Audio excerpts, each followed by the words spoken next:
Ya, halo semuanya. Kita akan melanjutkan di subbab berikutnya. Jadi saya akan bahas dua subbab sekaligus mengenai fungsi trigonometri, kemudian nanti ada fungsi hiperbolik, inverse, dan turunannya. Fungsi trigonometri dan fungsi hiperbolik inverse ini sebenarnya bisa dikatakan agak cukup jarang keluar gitu sih soalnya, cuman itu tetap kita bahas ya konsep-konsepnya. Gitu. Jadi inti dari fungsi transenden basically adalah yang udah dibahas di bab sebelumnya. Gitu. Ini adalah perluasan teorinya aja. Oke, kita masuk ke trigonometri inverse. Kita tahu sebelumnya di subbab sebelumnya dibahas di fungsi inverse bahwa suatu fungsi itu supaya punya inverse haruslah fungsi satu-satu, ya kan? Jadi fungsi trigonometri itu dia adalah fungsi periodik sehingga nggak ada inverse-nya kalau tidak ada batasnya. Nah, makanya untuk fungsi trigonometri itu ada batas yang sudah diberlakukan secara universal ya. Jadi untuk sin X nih misalnya batasnya udah ditentukan dari min pi per 2 sampai pi per 2. Ada batasnya supaya memang di batas ini nilainya nggak pernah berulang ya kan, dari min 1 sampai 1. Nah ini adalah grafik inverse-nya, dia sama dengan sin inverse X. Untuk cos X, dia batasnya dari 0 sampai pi. Ya, ini yang di kanan adalah gambar grafik inverse-nya. Kemudian untuk tangen X, batasnya dari min pi per 2 sampai pi per 2. Di sebelah kanan ini adalah grafik inverse-nya. Dan untuk secant X, batasnya dari 0 sampai pi, dan ini adalah gambar grafik inverse-nya. Ini untuk merangkum ya fungsinya, inverse-nya, dan juga batasnya. Ini tangan X ya, sorry. Nah, kita langsung bahas di turunan inverse, oke? Jadi kita akan bahas inverse-nya, turunannya, kemudian nanti integralnya. Pertama-tama kita coba bahas dulu dari sin X ya, untuk yang paling dasar. Jadi kita misalnya mau cari dx dari sin inverse X. Ya. Batasnya pasti kan dari min 1 sampai 1 ya X-nya. Oke, kita misalkan Y-nya adalah sin inverse X. Ya. Berarti X adalah sin Y. Nah ini saya turunkan, kemudian karena kita mau cari turunan ya, diturunkan secara implisit. Ya, jadi d per dx x sama dengan d per dx dari sin y, kita akan punya 1 sama dengan cos y, dy per dx. Sehingga kita dapat dy per dx adalah 1 per cos y. Nah, kita kembalikan ke dalam x ya. Jadi kita akan punya 1 per cos y-nya tadi apa? Di sini sin inverse x ya. Jadi cos sin inverse X. Nah, next question adalah berapa sih cos dari sin inverse X? Cos dari sin inverse X. Nah, di sini kita coba buat segitiga aja. Ya. Segitiga dengan sudutnya adalah yang di dalam sini nih. Karena kan berarti ini cos dari sin inverse X. Kita anggap sin inverse X ini adalah sudutnya. Ya, sini kita taruh sin inverse X. Nah, kita tahu bahwa sin dari sin inverse X adalah X ya. Nah, sehingga kita tahu nih bahwa oke, depan permiring, berarti di sini X, di sini 1. Kalau kita mau tahu cos X, cos dari sin inverse X ya, berarti adalah samping permiring. Kita butuh tahu bagian bawah yang di sini. Ya, berarti ya udah, ini kan berarti adalah akar dari 1 min X kuadrat. Nah, kita dapat cos dari sin inverse X berarti adalah samping permiring. Itu akar 1 min X kuadrat per 1. Nah, dapat deh. Berarti ya udah, kita dapat ini ya, si dy per dx dari sin inverse X adalah 1 per akar 1 min X kuadrat. Kayak gitu ya. Itu untuk sin X ya. Satu lagi deh, kita bahas misalnya tangan X, tangan inverse X, sorry. dx dari tangan inverse X, ya. Misalnya sama kayak tadi kita bahas, misalnya Y-nya adalah tangan inverse X, berarti X adalah tangan Y. Kita turunkan kedua sisinya, ya. Kita akan dapat sebelah kiri kita punya 1, sebelah kanan kita akan punya secant kuadrat Y, dy per dx. Berarti dy per dx adalah 1 per secant kuadrat Y. Atau 1 per secant kuadrat. Tadi Y di sini adalah tangan inverse X. Sama seperti tadi, kita akan bikin segitiganya. Ya. Di sini kita punya sudutnya adalah tangan inverse X. Tangan adalah depan per samping. Ya, jadi di sini kita akan punya tangan dari tangan inverse X adalah X, ya. Berarti udah di sini depannya X, sampingnya 1. Berarti miringnya adalah akar 1 plus X kuadrat. Nah, berarti di sini kita punya 1 per, kalau secant gitu ya. Kalau secant, karena dia jadinya miring per samping, jadi kita akan punya akar 1 plus X kuadrat. Tapi jangan lupa di sini dia ada kuadratnya, jadi udah ini dikuadratin ya. Sehingga kita punya hasil akhirnya dy per dx dari tangan inverse X adalah 1 per 1 plus X kuadrat. Nah, gitu. Oke, ini untuk memudahkan di sini saya sertakan segitiga-segitiganya dari tangan inverse, secant inverse, cos inverse, dan hasil akhirnya nanti akan ya. Ini sudut-sudutnya. Sin cos inverse X adalah sekian, cos sin inverse X adalah sekian. Nah, ini tadi hasil akhirnya ya. Turunan pertama dari sin inverse X adalah 1 per akar 1 min X kuadrat.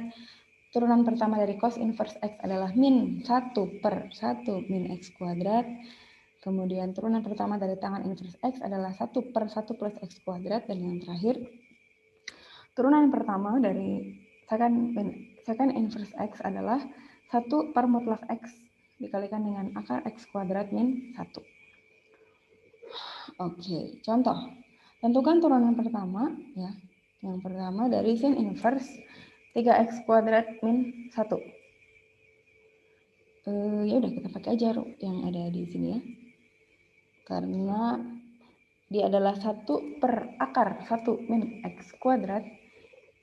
Berarti ini hasil akhirnya dy per dx-nya adalah 1 per akar 1 min x kuadrat, di mana x-nya di sini adalah 3x kuadrat min 1 dikuadratkan. Ya, jangan lupa dikali dengan turunan dalam. Turunan dalamnya dalam hal ini adalah 6x ya. Itu dikalikan dengan 6x gitu. Sedangkan untuk yang nomor 2, tangan inverse pangkat 5x. Nah, di sini dy per dx-nya tangan inverse x ini adalah 1 per 1 plus x kuadrat. Ya, berarti di sini kita akan punya 1 per 1 plus, nah x-nya di sini adalah pangkat 5x.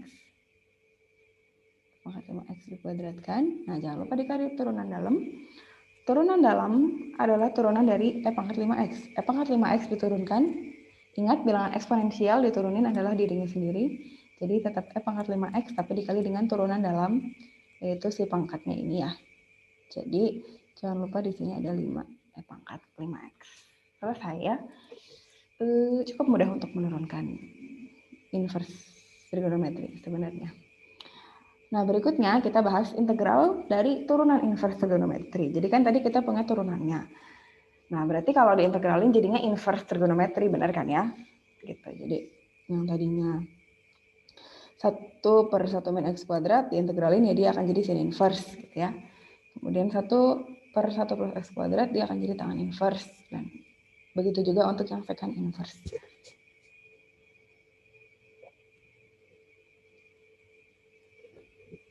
Nah, ini bisa dibuat bentuknya menjadi lebih umum ya, karena di sini kan konstantanya adalah 1 gitu ya, angkanya 1, ini juga 1 gitu. Nah, bagaimana kalau ternyata kita menemukan sebuah persamaan gitu ya, integral yang depannya tuh bukan 1 gitu. Misalnya kita ketemu integral dari 1 per akar 4 min x kuadrat dx. Nah, ini kan bukan 1 ya depannya. Itu walaupun memang bisa kita ubah bentuknya menjadi 1. Jadi kita keluarin 4-nya gitu ya. Jadi kita keluarin di sini jadi 2 ya, akar 4 kan 2. Di sini menyisakan 1 per 1/4 x kuadrat. Nah, dari sini kita bisa lihat bahwa bentuk ini mirip sekali dengan sin inverse x gitu ya. Dimana berarti x kuadratnya di sini dia punya ada 1/4. Ya, dari sini bisa kita selesaikan menjadi misalnya gitu ya, misalnya berarti kita ubah lagi bentuknya biar mirip kayak gini ya, berarti harus kita ubah jadi 1/2 akar 1 min, nah setengah x dikuadratkan dx. Nah, sehingga di sini berarti x-nya berubah menjadi setengah x gitu kan. Jadi kita bisa misalkan u-nya adalah setengah x, berarti du-nya adalah setengah dx. Tuh, sehingga ini akan berubah menjadi integral dari 1/2 dikalikan dengan akar 1 min u kuadrat. dx-nya berubah jadi 2 du.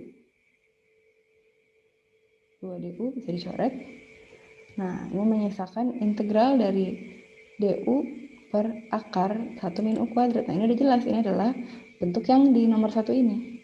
Ya, berarti ini adalah sin inverse u plus c.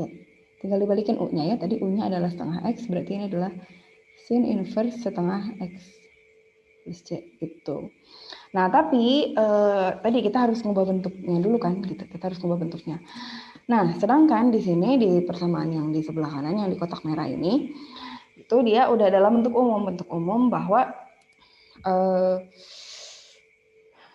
diubah jadi A gitu. Jadi ada berapapun angkanya nggak harus 1 gitu. Dia bisa asal diubah bentuknya jadi seperti itu. Contohnya dengan contoh yang sama ini gitu ya. Misalnya kita punya tadi suatu soalnya sama, integral 1 per akar 4 min x kuadrat dx. Nah, kita lihat nih bentuknya mirip sama sin x kan, sin inverse x, bukan dengan tangan x ataupun secant. Nah, ya udah tinggal kita identifikasi, berarti ini A-nya 2, ya kan? Udah, kita mau deh sin inverse ya dari x per 2 jawabannya plus c. Sama kan hasilnya sama yang barusan gitu, cuman langkahnya jauh lebih ringkas gitu. Jadi ini adalah yang kanan adalah bentuk generalnya. Oke, kita masuk ke contoh ya. Yang pertama tentukan integral dari 1 per 1 plus 4x kuadrat dx. Nah, ini bentuknya adalah mirip sekali dengan tangan x ya. Tangan inverse x, sorry. Nah, ini ya. Jadi kita lihat, cocokin dulu dia bentuknya paling mirip sama apa. Nah, terus kita ubah gitu bentuknya menjadi seperti itu. Seperti ini gitu.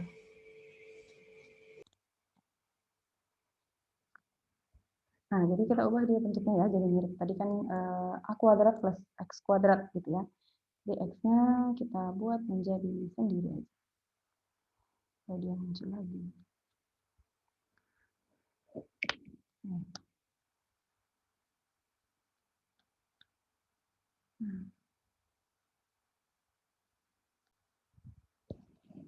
Kita buat x yang jadi sendiri, berarti ini kita keluarin aja 4-nya ya. Ya, jadi integral 1 per 4 ya, dikalikan dengan 1/4 plus x kuadrat dx. Berarti ini 1/4 yang keluar ya. Jadi kita akan punya integral dari 1 per, ini kita adalah setengah kuadrat ditambah dengan x kuadrat dx. Berarti A-nya setengah. Oke. Nah, berarti karena tangan inverse x tadi adalah 1/A, nah, jadi kita punya 1/4-nya. 1/4, nah, integral tangan inverse-nya adalah 1/A, berarti 1/2 kita punya 2 di depannya. Tangan inverse x per A. Jadi x per setengah, berarti jadi 2x ya. Plus C. Itu dicoret, kita akan punya setengah tangan inverse 2x plus C. Oke, untuk contoh nomor 1. Contoh nomor 2, karena plus, jadi sebenarnya tangan juga sih, udah jelas ya. Kalau ada yang negatif itu pasti sin inverse atau secant inverse. Selama dia positif bawahnya, dia sebenarnya pasti tangan inverse. Jadi nanti hati-hati juga kalau ngerjain soal integral ya. Diperhatikan benar apakah hasil akhirnya harus dalam bentuk trigonometri atau tidak. Oke, kali ini kita akan ubah juga bentuknya ya supaya sendirian x-nya. Jadi kan di sini kita punya e pangkat x per 2 kuadrat ya plus e pangkat x kuadrat u ya x. Kita misalkan aja dulu, misalnya u-nya adalah e pangkat x, maka du adalah e pangkat x dx. Ini saya ubah menjadi integral dari u per 2 kuadrat plus u kuadrat. X-nya adalah du per e pangkat x. Oh, sorry, berarti yang ini nggak usah diubah. Nah, kita bisa coret. Nah, udah berarti sisa 2 kuadrat sama u kuadrat. Berarti A-nya adalah 2. Sama seperti tadi, kita akan punya persamaan dari tangan inverse diintegralkan. Di sini adalah 1/A, setengah, tangan inverse x per A. Tangan inverse dari x per 2. Kok x belum jadi x? Di sini masih u. U per 2 plus C. Kita kembalikan u-nya, ini adalah setengah, tangan inverse, u-nya tadi e pangkat x per 2 plus C. Oke, kita langsung ke nomor 3. Kita punya integral dari x plus 1 per akar 4 min 9x kuadrat. Sepertinya ini adalah sin. Ya. Jadi kita akan coba keluarin si 9 ini supaya nanti si x-nya bisa sendirian ya. Oke, ini kita keluarin akar 9-nya. Kita punya x plus 1 per akar 9. 9-nya dikeluarin ya. Karena dikeluarin dari akar, berarti jadinya 3 akar 4 per 9 min x kuadrat. X. Nah, ini akan saya pecah aja antara yang ada X-nya sama yang enggak. Jadi sepertiganya saya keluarin dulu. Terus di sini sebelah kiri kita punya X per akar 4 per 9 min X kuadrat dx. Di sebelah kanan saya punya integral. Integral 1 per akar 4 per 9 min X kuadrat dx. Nah, kenapa dipecah? Karena memang pengerjaannya akan jadi berbeda. Gitu. Yang ini bisa dikerjakan dengan substitusi biasa. Yang sebelah kanan ini pasti jadi sin inverse. Kelihatan dari bentuknya. Ya.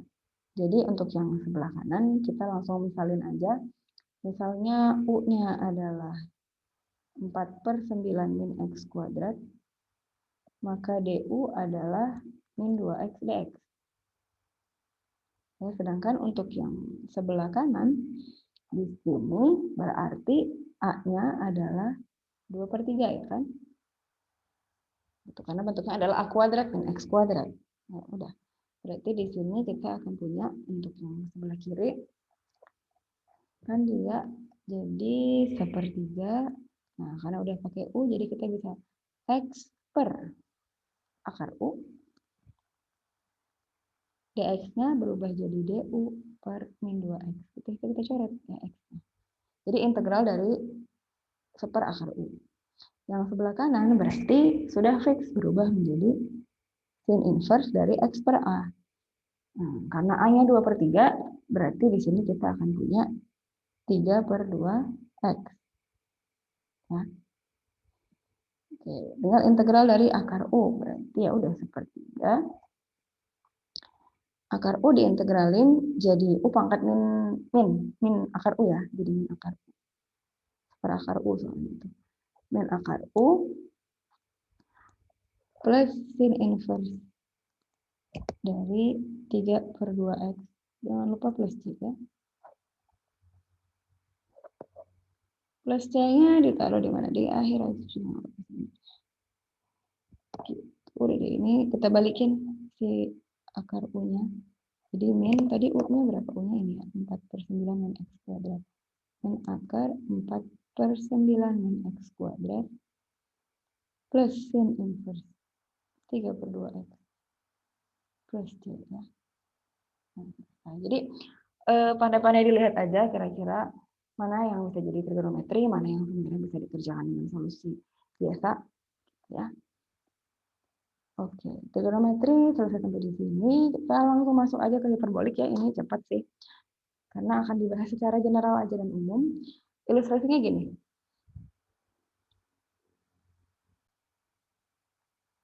Kita mulai dari persamaan-persamaan parameter gitu ya. Jadi kan kita tahu fungsi trigonometri mereka erat kaitannya dengan sebuah lingkaran, di mana misalnya cos T dan sin T ya di gambar yang sebelah kiri yang lingkaran. Tuh mereka kalau digabungkan akan membentuk sebuah lingkaran. Cos kuadrat T plus sin kuadrat T sama dengan 1 misalnya di sini. Nah, dia menjadi sebuah lingkaran dengan jari-jari 1 ya.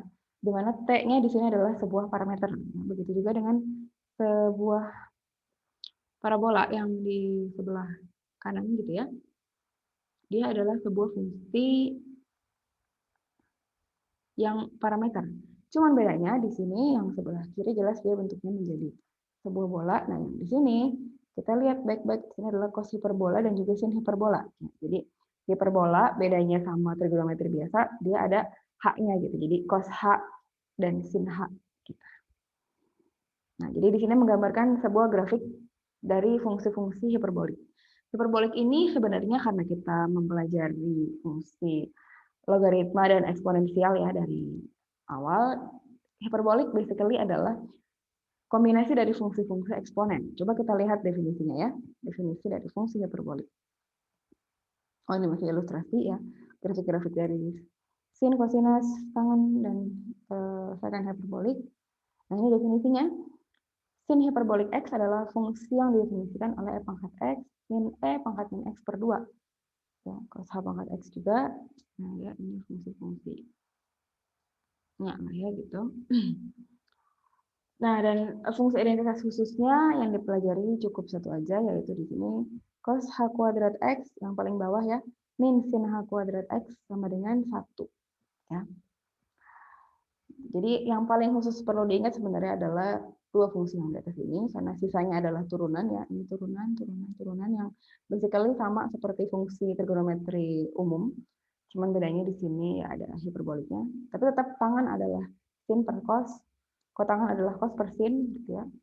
Dan yang ini yang cukup penting juga, cos hiperbolik kuadrat min sin hiperbolik kuadrat X adalah 1. Nah, ini turunannya. Nah, turunannya sin hiperbolik X diturunin adalah cos hiperbolik X. Ya.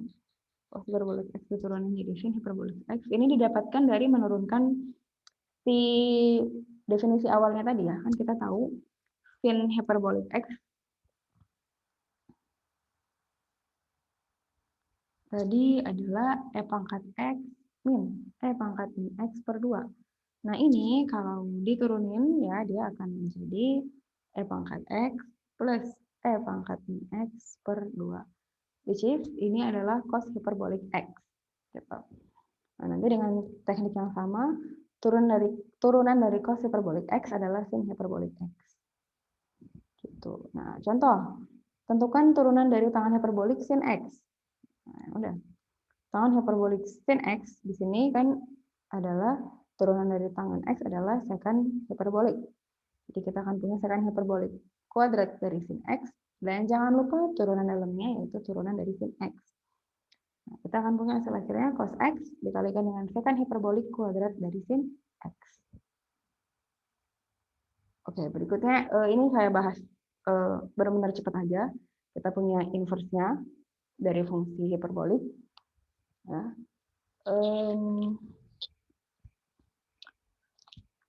Butuh dibahasnya ya. Ini sebenarnya, Oke, saya bahas satu deh ya. Saya bahas satu pemaparan dari inverse fungsi hiperboliknya. Kenapa sih bisa keluar pada akhirnya rumus tersebut?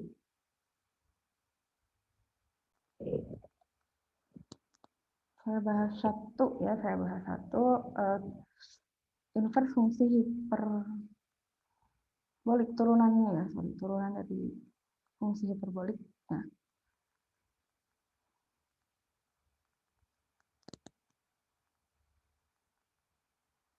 jadi misalnya kita kan punya Y adalah yang sin aja ya.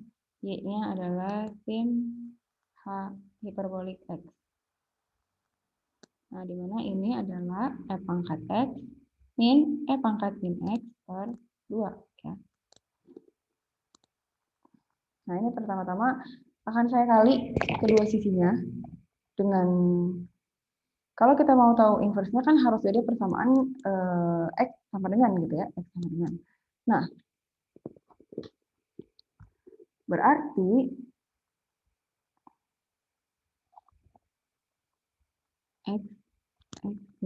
X adalah sin H inverse dari Y, gitu kan ya. Nah, kita pengen tahu nih, apa sih penjabaran dari sin H inverse, sin hiperbolik inverse dari Y. Nah, gitu. Ya udah, di sini coba kita jabarin dulu ya, biar kita dapat X-nya. Ini saya kali dua ruasnya, saya jabarin dulu. Saya kali silang, jadi kita akan punya 2Y sama dengan E pangkat X min E pangkat min X. Kemudian ini semuanya saya kalikan dengan E pangkat X. E pangkat X. Nah, kita akan punya 2Y dikalikan E pangkat X sama dengan E pangkat 2X. Ya, min 1. Nah, ini saya jadikan dalam satu persamaan. Nah, kita akan punya E pangkat 2X min 2Y E pangkat X min 1 sama dengan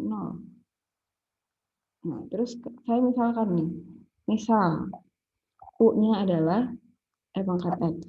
Ya, toh dia juga selalu positif kan ya. Jadi kita akan punya U kuadrat min 2Y dikali U min 1 sama dengan 0. Nah, kita pengen tahu kan U-nya berapa, jadi kita pakai rumus kecap aja, rumus ABC. Ya. Kita pakai rumus ABC, kita akan cari U12 min B, jadi kita punya 2Y, plus minus akar B kuadrat, kita punya 4Y kuadrat, min 4AC. Min 4, A-nya 1, C-nya min 1. Udah, jadi plus 4. Per 2.